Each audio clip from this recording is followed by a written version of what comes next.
Recording के बिना पढ़ाई नहीं होगी मैम। ये रिकॉर्डिंग उसमें नहीं हो रही है, दूसरी जगह हो रही है। देखते हैं, फिर निकल जाएगी फिर ऐसे।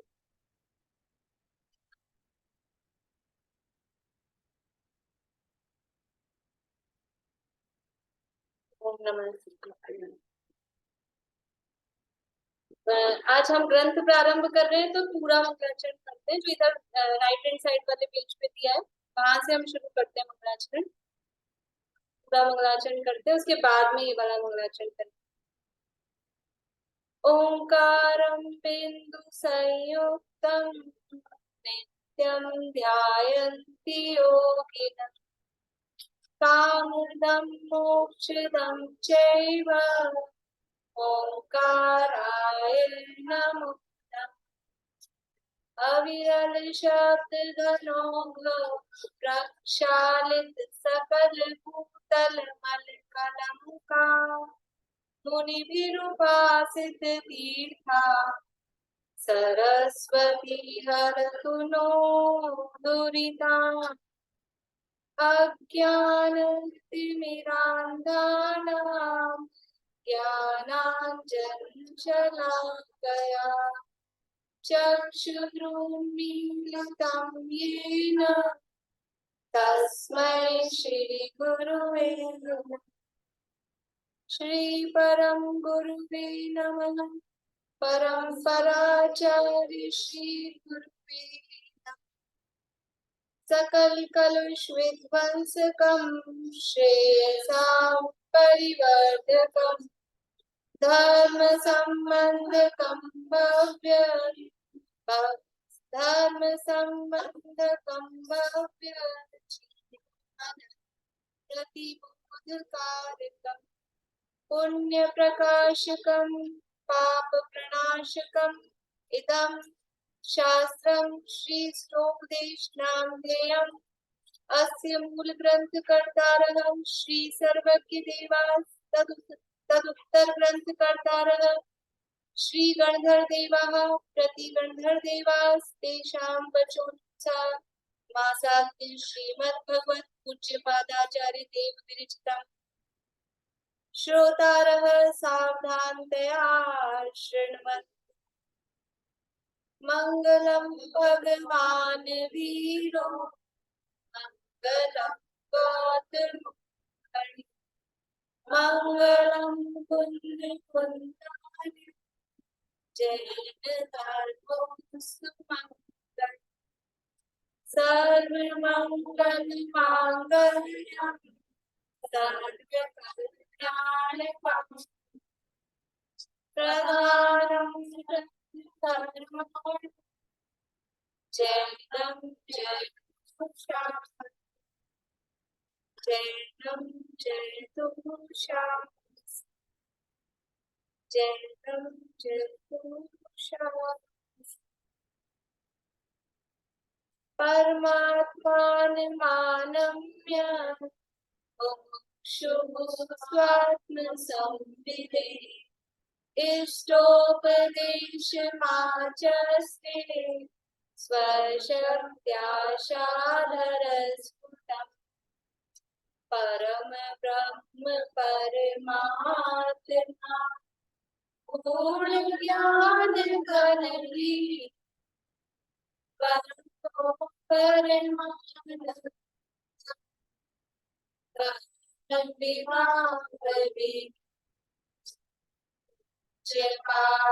मुनिराज नमन करो मन संपदा के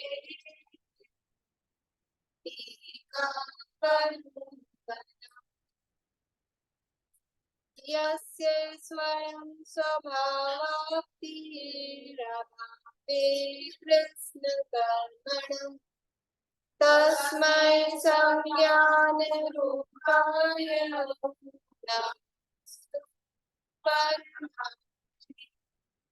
प्रगटा सहज स्वभाव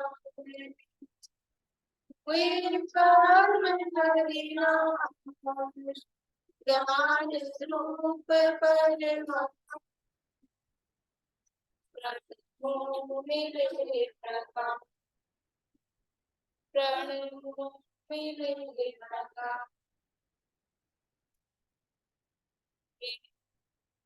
आचार्य पूज्यपाद स्वामी द्वारा रचित श्लोकदेश नामक ग्रंथ यहाँ हमने प्रारंभ किया है। अभी इस ग्रंथ के रचयिता आचार्य पूज्यपाद है। ना ना चिटकनी नहीं, चिटकनी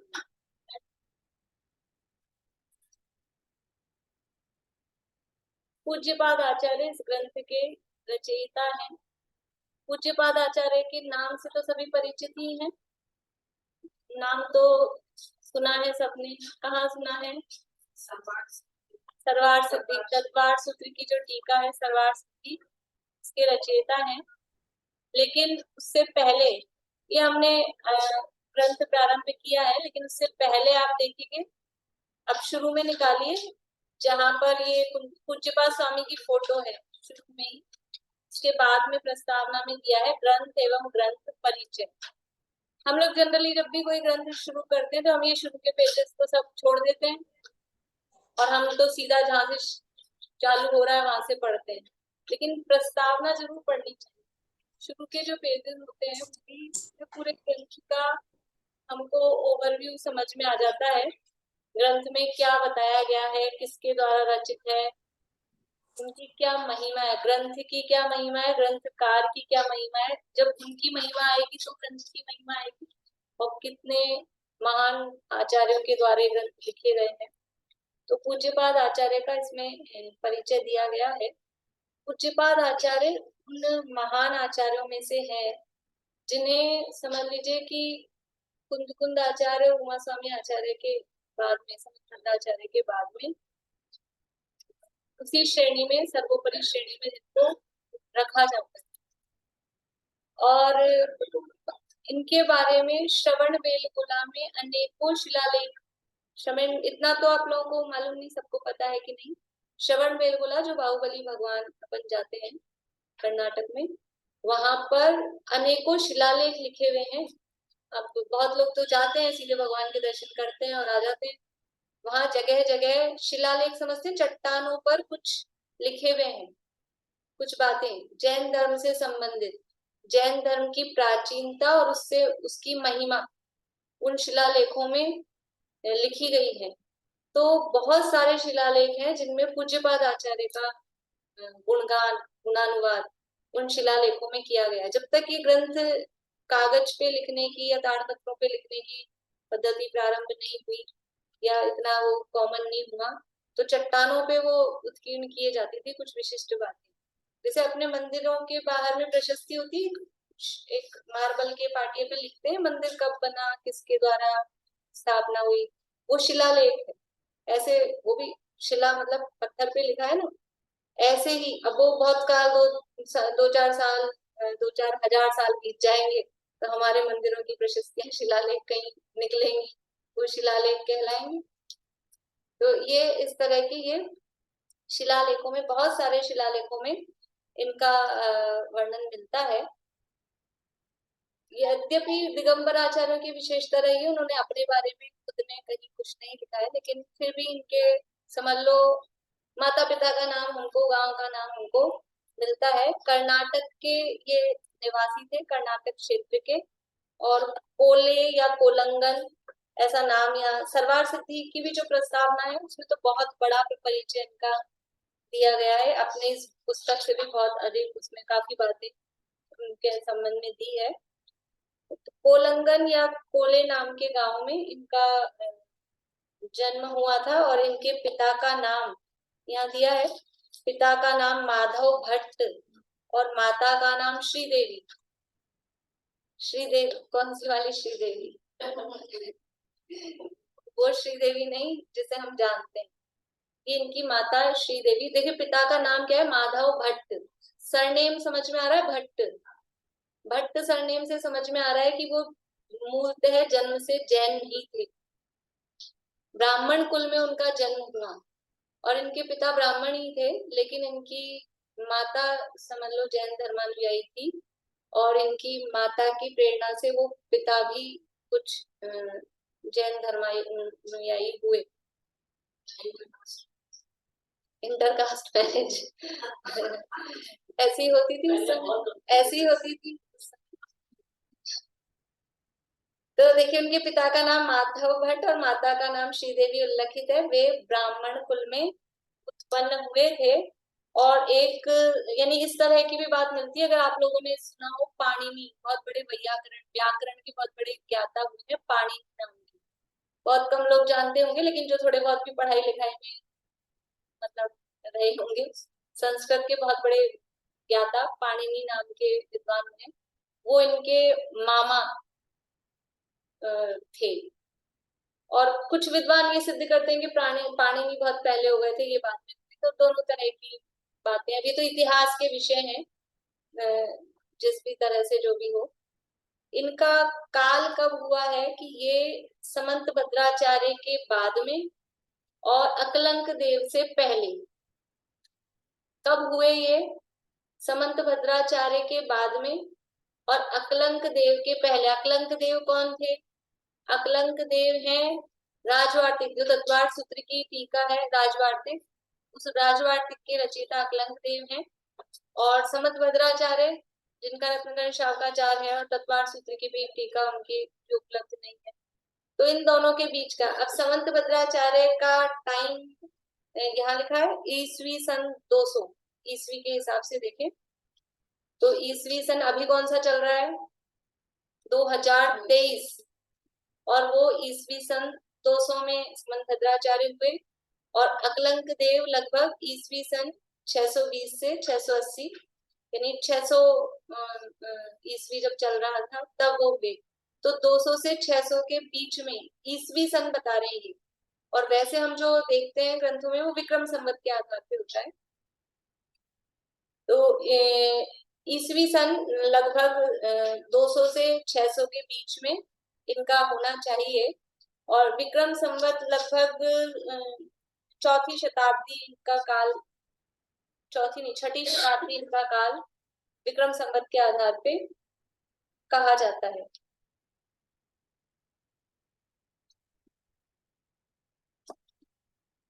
और देखिए इसमें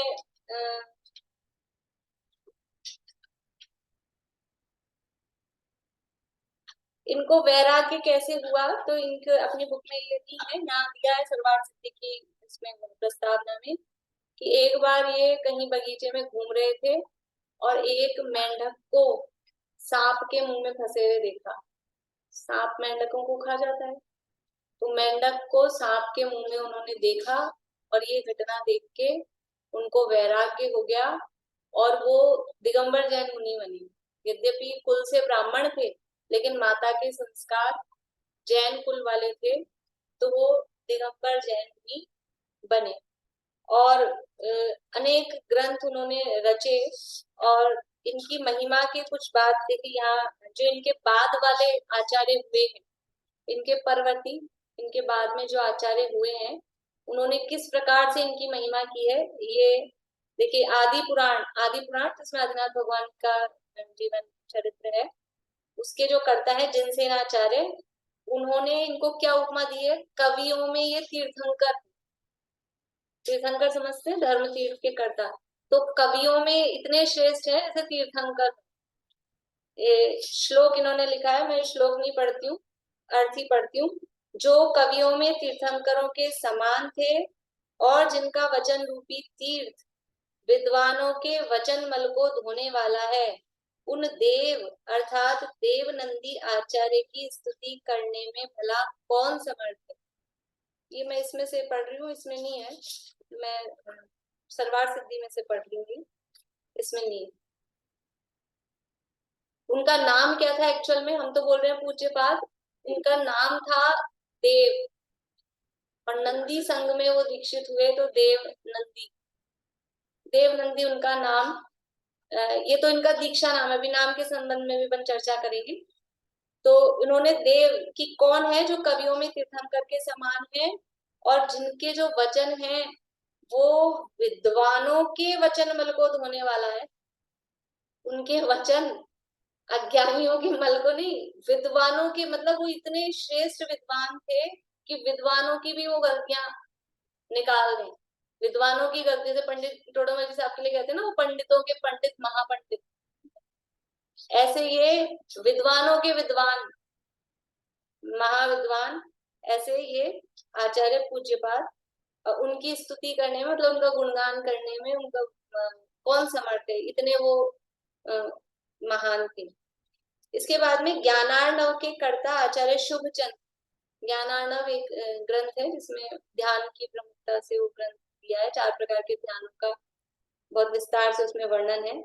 शुभचंद्राचार्य हुए, वो उनके गुणों का व्याख्यान करते हुए, ये भी श्लोक है, मैं अर्थ बोलती हूँ। जिनकी शास्त्र पद्धति प्राणियों के शरीर, वचन और चित्त के सभी प्रकार के मल को दूर करने में समर्थ है। कैसी है? यानी ये जो पूज्यपाद आचार्य न केवल व्याकरण के, अध्यात्म के, सिद्धांत के, आयुर्वेद के भी बहुत बड़े ज्ञाता थे, और आयुर्वेद का भी इन्होंने शास्त्र लिखा है। तो ये कह रहे हैं कि जिनकी शास्त्र पद्धति प्राणियों के शरीर ये मल को दूर करती है। किस किस का मल दूर करती है? शरीर का मल यानी आयुर्वेद के माध्यम से, वचन का मल वो व्याकरण आदि के माध्यम से, और चित्त का मल वो जो अध्यात्म और सिद्धांत वो प्रस्तुत करते हैं उसके माध्यम से चित्त का मल दूर करने में समर्थ है। उन देवनंदी आचार्य को मैं प्रणाम करता हूँ। ये शुभचंद्राचार्य लिख रहे हैं। यानी देखो, किसी व्यक्ति की महिमा किससे है कि उसके समवर्ती तो ज्यादा समझ नहीं पाते हैं, लेकिन उनके बाद वाले कितनी उसकी महिमा कर रहे हैं, उससे उस व्यक्ति की महानता ख्याल में आती है कि कितने बाद में आचार्यों ने उनके गुणगान गाए हैं। और जो राजवार्तिक और श्लोक वार्तिक जो तत्वार्थ सूत्र की टीका लिखी गई है उसमें ये पूरी सर्वार्थ सिद्धि बेसिस है। सर्वार्थ सिद्धि के जो वाक्य हैं वो उसमें इंक्लूड है राजवार्तिक में और श्लोक वार्तिक में, मतलब उसके आधार पर इतने महान अकलंक आचार्य, फिर भी उन्होंने इनकी उसके आधार पे वो ग्रंथ लिखे। अभी देखिए आचार्य गुणनंदी, ये भी आचार्य हुए हैं इनके बाद में। उन्होंने इनके व्याकरण सूत्रों का आश्रय लेकर जैनेन्द्र प्रक्रिया की रचना की है। वे क्या कहते हैं देखिए अपने शास्त्र में, जिन्होंने लक्षण शास्त्र की रचना की, मैं उन आचार्य पूज्यपाद को प्रणाम करता हूँ। उनके इस लक्षण शास्त्र की महत्ता इसी से स्पष्ट है कि जो इसमें है वही अन्यत्र है, और जो इसमें नहीं है वो अन्यत्र भी नहीं है।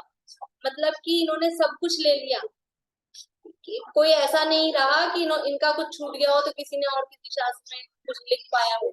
इनके लक्षण बहुत प्रसिद्ध है। एक श्लोक भी ऐसा दादा सुनाते थे कि मुझे याद नहीं, उसमें पूज्य पादस्य लक्षणम, यानी इनके जो लक्षण, किसी भी वस्तु का जो लक्षण देते हैं ये सर्वार्थ सिद्धि में, इस तरह के छोटे छोटे जीव किसे कहते हैं, तो जो जीता था, जीता है, जिएगा। ज्ञान किसे कहते हैं? जिसके द्वारा जाना जाता है, जिससे जाना जाता है, जो जानता है, ज्ञान जानना मात्र, ऐसे संस्कृत में लक्षण दिए। तो इनके लक्षण विशेष प्रसिद्ध हुए हैं। इस तरह इनके परवर्ती आचार्यों ने इनकी महिमा गाई। अभी देखिए अपनी पुस्तक में श्रवण बेलगोला के शिलालेखों के आधार पे ये दिया है। उनके नाम के संबंध में सबसे नीचे प्रस्तावना का जो पेज है उसमें सबसे नीचे जो श्लोक दिया है, यो देव नंदी प्रथमाभिधान बुद्ध्या महत्या सजनेन्द्र बुद्धि, श्री पूज्य पादो जनि देवता विर्यत पाद युगम यदीयम्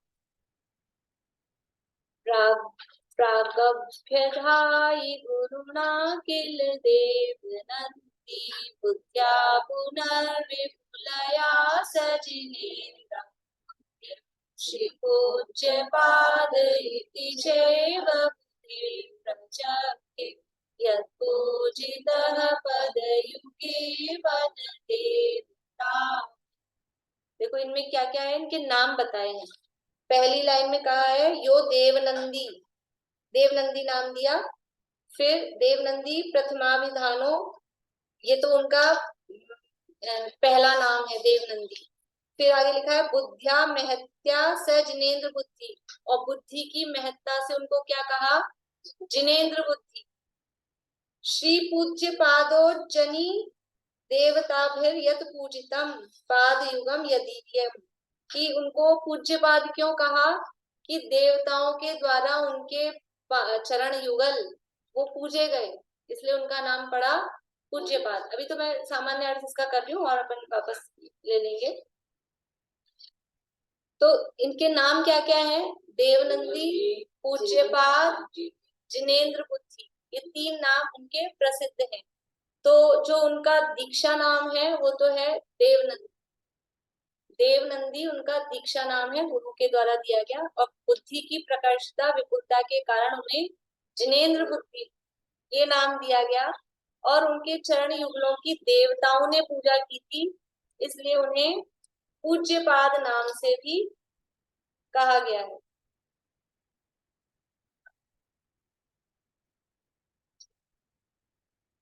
इस तरह से इनके ये तीन नाम प्रसिद्ध मतलब हैं, लेकिन ज्यादा हम किस नाम से जानते हैं, पूज्यपाद।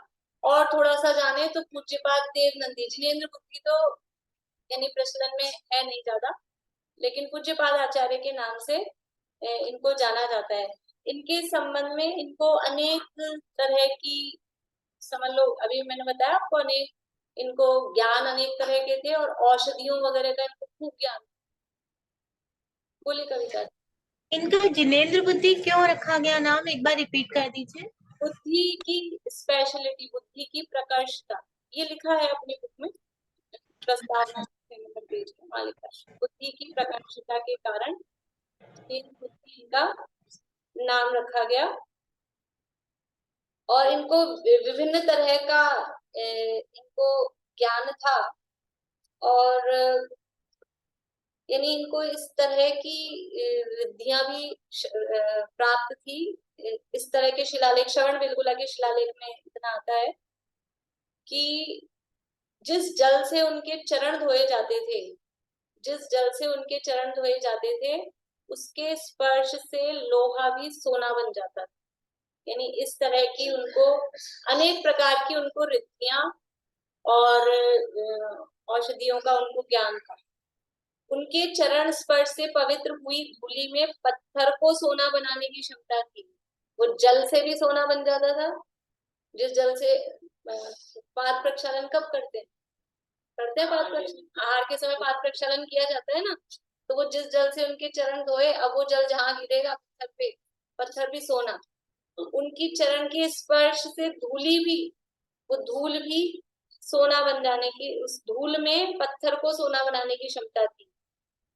और एक बार तीर्थ यात्रा करते समय, यानी कुछ भी समझ लो, यहाँ तो ये लेके तीर्थ यात्रा करते समय, पर एक बार यानी जब उनका लगभग जीवन का अंतिम समय था, तो उनकी आंखों की रोशनी चली गई, आंखों की दृष्टि रोशनी चली गई। तो उन्होंने शांत्याष्टक की रचना की। शांत्याष्टक, शांतिनाथ भगवान की स्तुति की, और उसके प्रभाव से उनके नेत्रों में वापस ज्योति आ गई। ये आप लोग है ना, प्रश्न मंच में पहले ही प्रश्न आता था, वे कौन थे जिनकी भक्ति के प्रभाव से नेत्रों में ज्योति आ गई।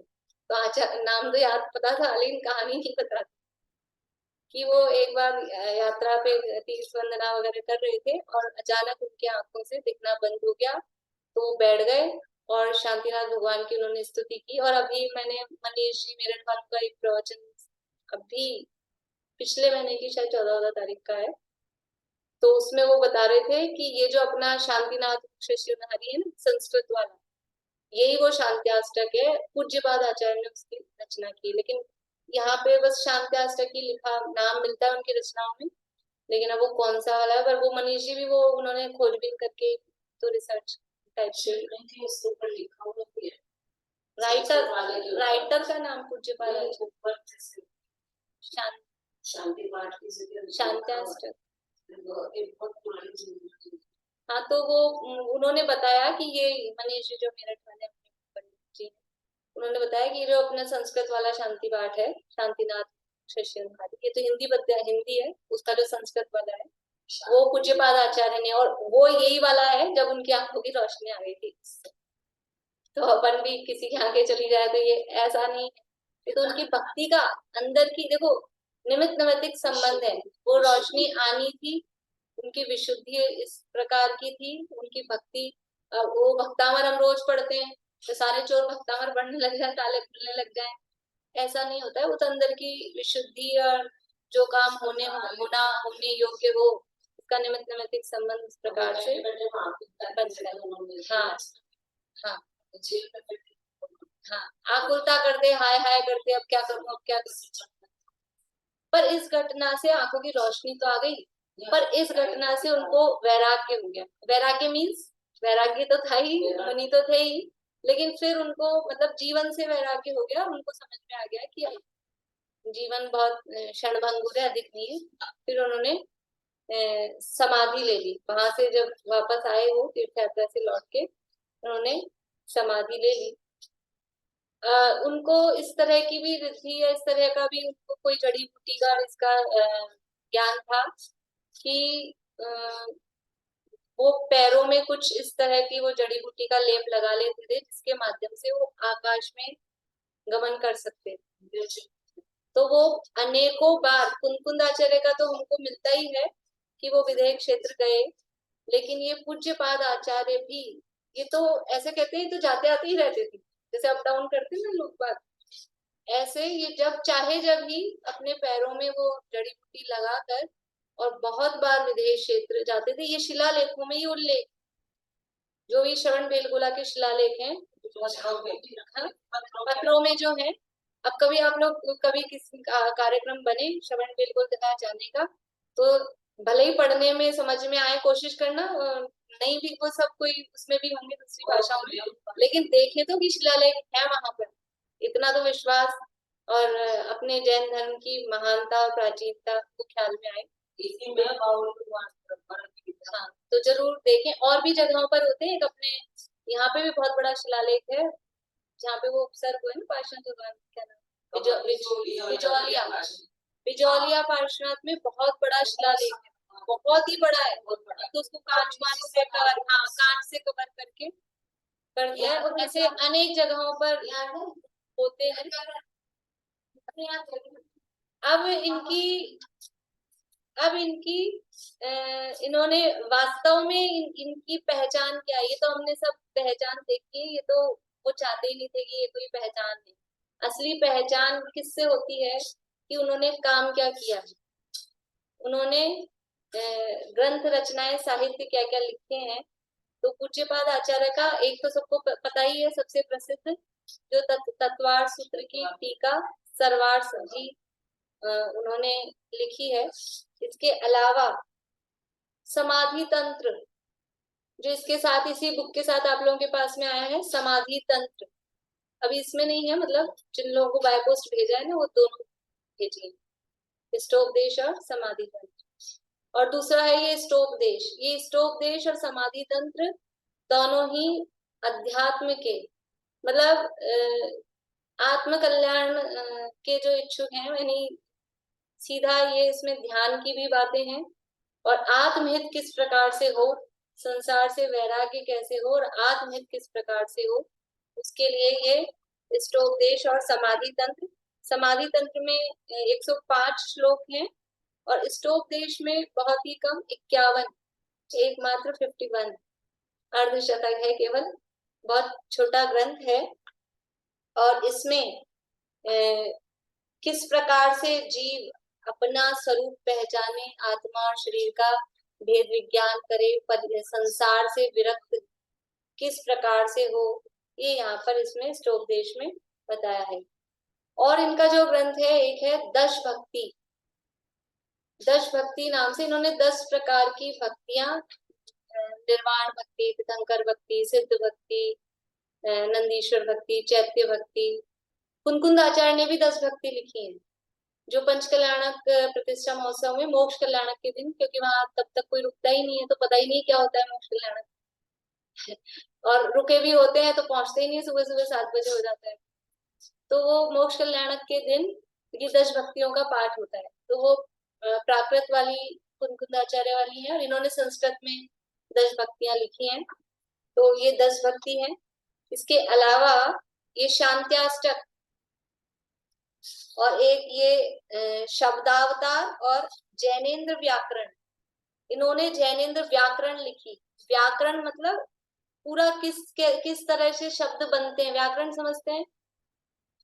जैसे अपनी व्याकरण होती है, कहाँ मात्रा लगनी है, किसमें लगनी है, नियम नियम जो भी सारे, इन्होंने जैनेन्द्र व्याकरण नाम से पूरा व्याकरण का शास्त्र, इतने बड़े बोलते हैं जिनको व्याकरण आती है ना, व्याकरण के ज्ञाता उनको बोलते हैं वैयाकरण।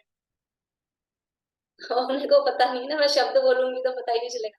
बहुत बड़े वैयाकरण थे, व्याकरण के बहुत बड़े ज्ञाता ये। और इसके अलावा इन्होंने, इसमें तो नाम नहीं दिए हैं, पर इन्होंने आयुर्वेद का भी ग्रंथ इन्होंने लिखा है और उसका नाम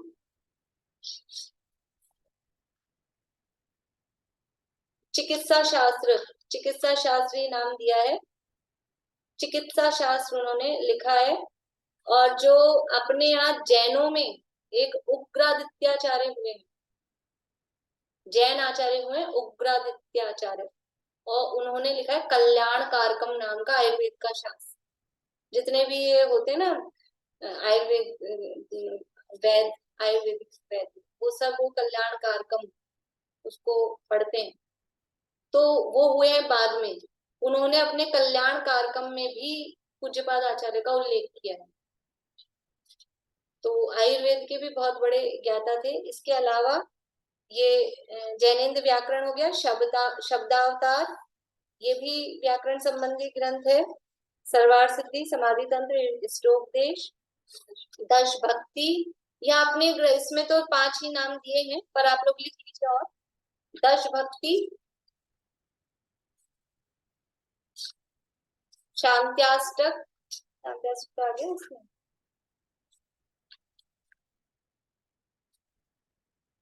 इसके अलावा सार संग्रह नाम का और ग्रंथ इन्होंने लिखा है। सार संग्रह, ओनली सार, समय सार में सार है ना, वो सार संग्रह नाम का एक ग्रंथ इन्होंने दिया है। इसके अलावा जैनाभिषेक नाम के, जैन अभिषेक पाठ, ये जैनाभिषेक नाम से भी इन्होंने अभिषेक पाठ की रचना की है।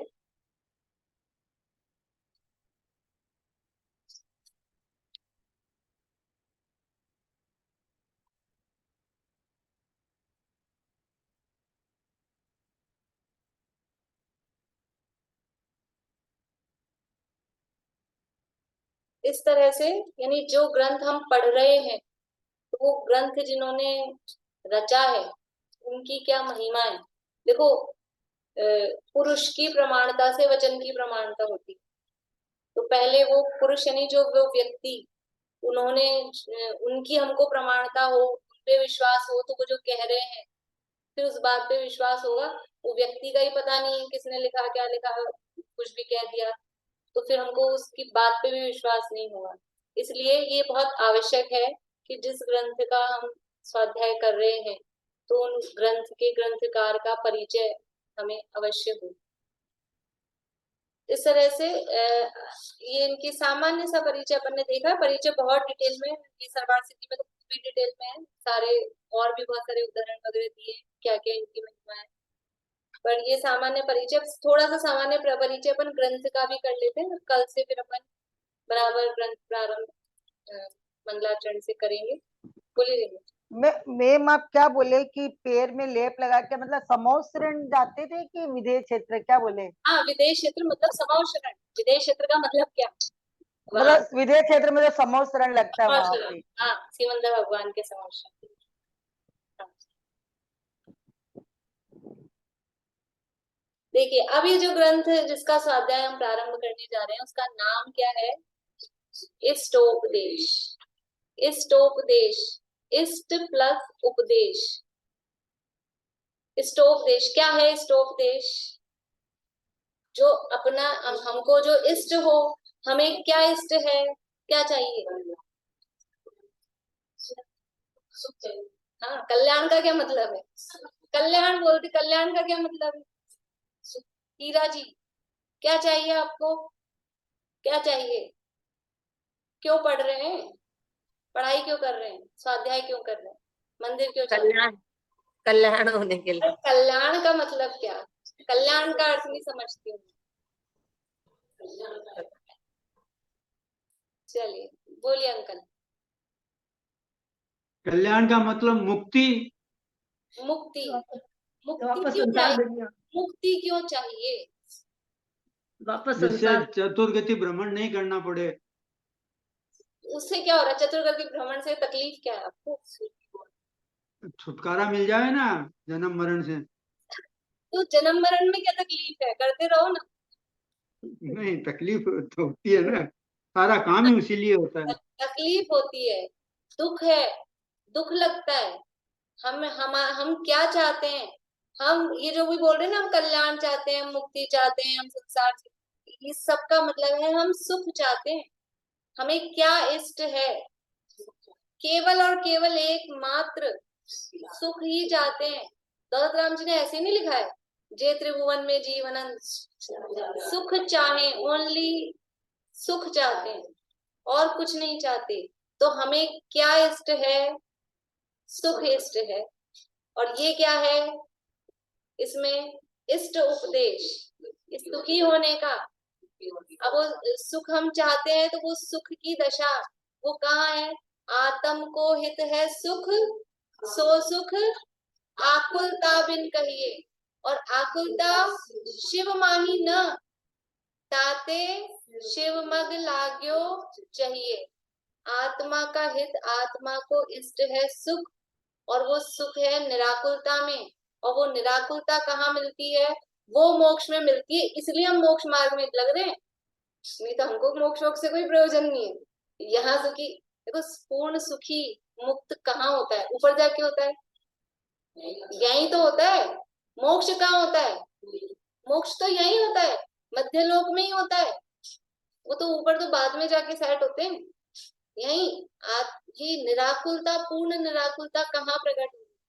वो पूर्ण निराकुलता हमें चाहिए, वो सुख का लक्षण है।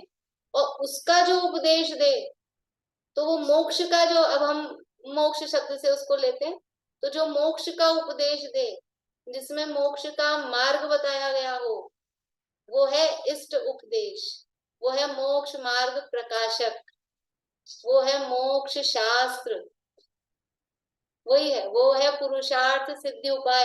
अभी पुरुषार्थ, देखो आज अपना इष्ट उपदेश चालू हुआ है और वहां पुरुषार्थ सिद्धि उपाय चालू होगा। दो ग्रंथ नए आज चालू हो रहे हैं। पीटीएसटी पे पुरुषार्थ सिद्धि उपाय शांति जी भाई साहब लेंगे, संजीव जी का तो चलिए, ठीक है। तो ये इष्टोपदेश ग्रंथ है, इसमें हमारे को जो इष्ट है, सुखी होने का उपाय, वो इसमें बताया गया है।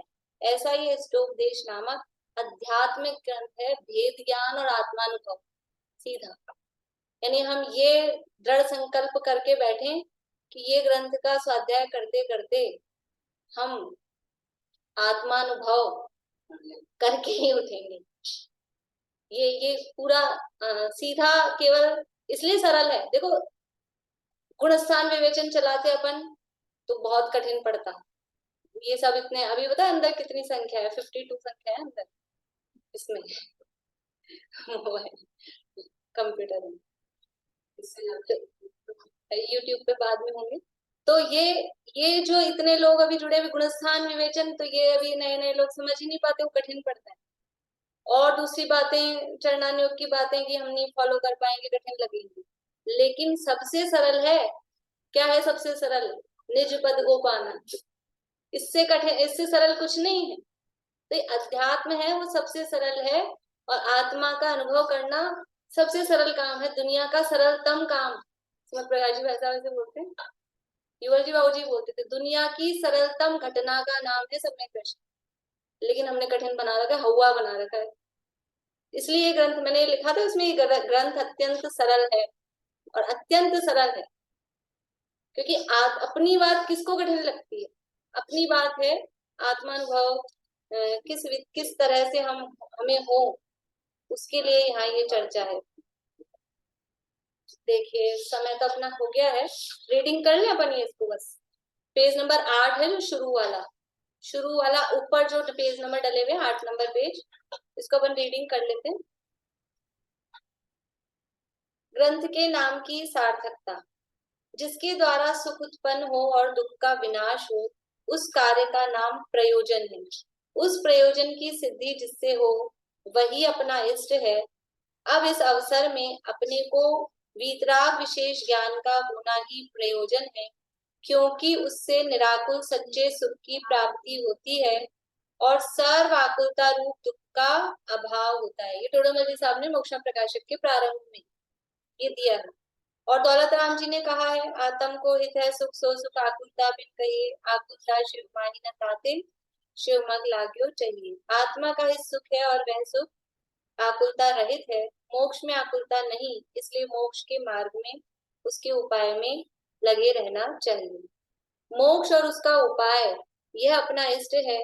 आचार्य ने उसका उपदेश यथावत रूप से इस ग्रंथ में किया है, इसलिए इष्टोपदेश इस ग्रंथ का सार्थक नाम है। ग्रंथ की उपयोगिता। आचार्य देव ने इस ग्रंथ के अंतिम श्लोक 51 नंबर का जो श्लोक है, अंतिम श्लोक में तो बिल्कुल और भी सार बता दिया। वैसे ही तो इतने कम श्लोक है और अंतिम श्लोक में कि हमको 50 श्लोक भी नहीं समझ आ रहे, तो केवल अंतिम श्लोक में भी एंड में पहुंच के भी अपना कल्याण किया जा सकता है। उसका पद्यानुवाद इस तरह का है, भावानुवाद। जीव जुदा पुद्गल जुदा, यही तत्व को सार, बाकी जो कछु और है, या ही को विस्तार। दादा इसी टोन में बोलते हैं। यही सारा पूरी जिनवाणी का सार यही है कि जीव अलग है, आत्मा अलग है और ये पुद्गल शरीर अलग है। बस बाकी जो पूरी इतने द्वादशांग हैं वो सब इनके ही विस्तार में लिखे हैं। तो अंतिम श्लोक में कहा है कि पूर्वोक्त प्रकार से इष्टोपदेश का सम्यक प्रकार से अध्ययन करके, अच्छी तरह चिंतन करके, जो भव्य धीमान पुरुष आत्मज्ञान के बल से मान अपमान में समता भाव धारण करके तथा बाह्य पदार्थों में विपरीत अभिनिवेश का त्याग करके नगर अथवा वन में विधि पूर्वक बसते हैं, वे उपमा रहित मुक्ति लक्ष्मी को प्राप्त करते हैं। अभी मैं इसको समझाऊंगी नहीं, अपन समझेंगे सब आगे ही। अभी अपन पढ़ रहे हैं कि ग्रंथ में क्या आने वाला है। देखिए ग्रंथ की विशेषता। यह आध्यात्मिक ग्रंथ संक्षिप्त होने पर भी आचार्य देव ने इसमें गागर में सागर भर दिया है। इसमें भेद विज्ञान पूर्वक शुद्धात्मा की उपलब्धि कैसे हो, इसका मार्ग उपाय प्रतिपादित किया गया है। यह इसकी विशेषता है। साथ ही इस ग्रंथ में सारभूत संदर्भों का भी निर्देश किया गया है। अभी देखिए क्या क्या आने वाला है, तो काफी है कि पहले दूसरे श्लोक में क्या है, पहले श्लोक में क्या है, ये सब यहाँ बता रहे हैं। कल पढ़ लें फिर इसको अपन, अभी हड़बड़ी में होगा है ना। फिर टीकाकार के बारे में पढ़ेंगे। तो अभी अपना समय हो गया है, थोड़ा सा ये कल लेके फिर अपन ग्रंथ प्रारंभ करेंगे। इस प्रकार से ये इष्टोपदेश, इसकी भी टीका है। हाँ इसकी टीका, चलो एक दो पढ़ लेते हैं। उपादान वस्तु की सहज निशक्ति है और निमित्त तो संयोग रूप कारण है। कार्य अपने उपादान से ही होता है, उस समय उसके अनुकूल निमित्त होता ही है। उसको खोजने अथवा मिलाने की व्यग्रता की आवश्यकता ही नहीं होती। यानी ये क्योंकि हमको इसमें क्या बताया जा रहा है, इष्ट उपदेश है, सुखी होने का उपाय बताया जा रहा है। तो हमारे दुख के कारण क्या है, हमारे दुख मतलब आकुलता, आकुलता व्यग्रता। हम दुख का भी लक्षण हम पता नहीं समझते हैं कि नहीं, हम दुखी हैं ये भी हमको समझ में आता है कि नहीं, कि हमको जो आकुलता हो रही है, जैसे हम टेंशन बोलते हैं, स्ट्रेस बोलते हैं और जो जो भी शब्द बोलते हैं, ये सब दुख है। तो वो दुख का कारण क्या है कि हम कुछ कार्य करना चाहते हैं, बस दूसरी वस्तुओं को अपने हिसाब से परिणमित कराना चाहते हैं। लेकिन कार्य कैसा होता है? कार्य तो वो अपने उपादान यानी जिस वस्तु में कार्य हो रहा है उसकी योग्यता से होता है और किसी के करने से नहीं होता है। तो ये जो उपादान है ये वस्तु की सहज निशक्ति है और निमित्त तो संयोग रूप कारण है। ये लाइन ध्यान आ रही है? कहाँ पढ़ी थी? अभी अभी ये लाइन अपन ने कुछ दिनों पहले कहाँ पढ़ी? बोलिए सुनीता। उपादान और निमित्त का ये चला था ना, इसमें पढ़ी थी अभी वचनी में। की चिट्ठी में यही शब्द थे ना कि उपादान वस्तु की सहज शक्ति और निमित्त को प्रयोग कल्पना, वही शब्द है। कार्य अपने उपादान से ही होता है, यानी उस वस्तु में योग्यता होगी, वो कार्य होने की योग्यता होगी तभी होगा। हम कितना ही 100 फिरके हो जाए और उसमें योग्यता नहीं होगी, वो है ना, मंथन करे दिन रात जल, पानी को भिगोए रात दिन भिगोए, मशीनें लगा दें, कितना घी निकल जाएगा पानी को भिगोने से?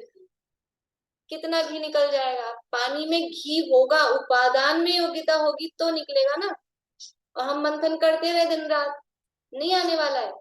रज रेत पेले रात दिन पर तेल जो पावे नहीं, रात दिन रेत को पेलते रहे तेल निकल जाए?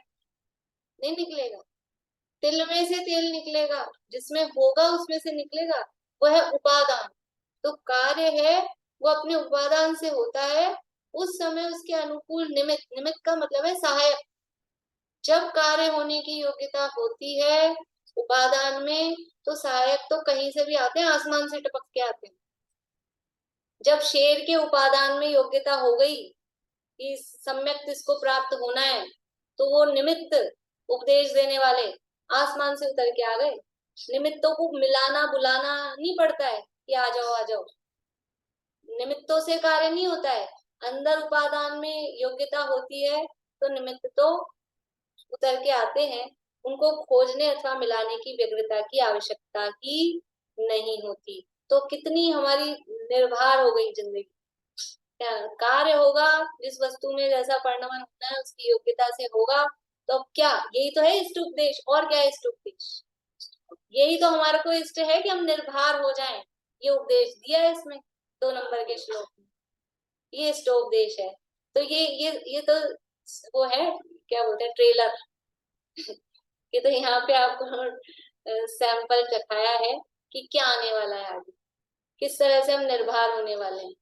वास्तव में जिनवाणी निर्भर ही करने वाली। कोई भी शास्त्र, कोई भी जिनवाणी कहीं से भी पढ़ो, उसमें एकमात्र निर्भरता का उपाय, सुखी होने का उपाय ही बताया, और कुछ नहीं बताया। इसलिए इस तरह से ये जिनवाणी का स्वाध्याय हम करते रहें और उसके मर्म में, यानी जिनवाणी का जो आदेश है, जो उपदेश है, उसको प्राप्त करें तो वो स्वाध्याय की सार्थकता है। अकेला पढ़ पढ़ के पूरा हो गया, मोक्षांग प्रकाशक पूरा हो गया, परिशिष्ट भी पूरे हो गए, लेकिन इधर जो प्रकट होना है वो प्रकट हो, तो वास्तव में उसकी सार्थकता है। हम सभी इस अपने मोक्ष मार्ग को प्रशस्त करें, इसी भावना से विराम लेते हैं। जिनवाणी से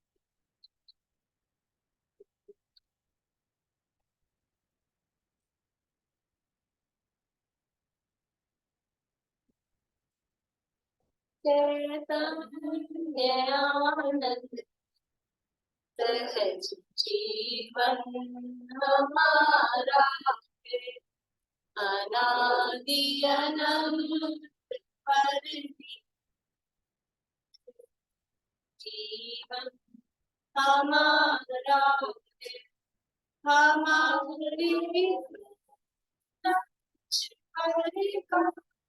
हमारा भी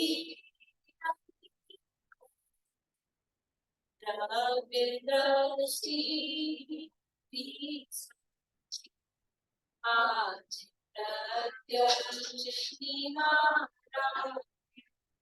अनंतो सहज सुख ज्ञान ओ प्रभुतापरं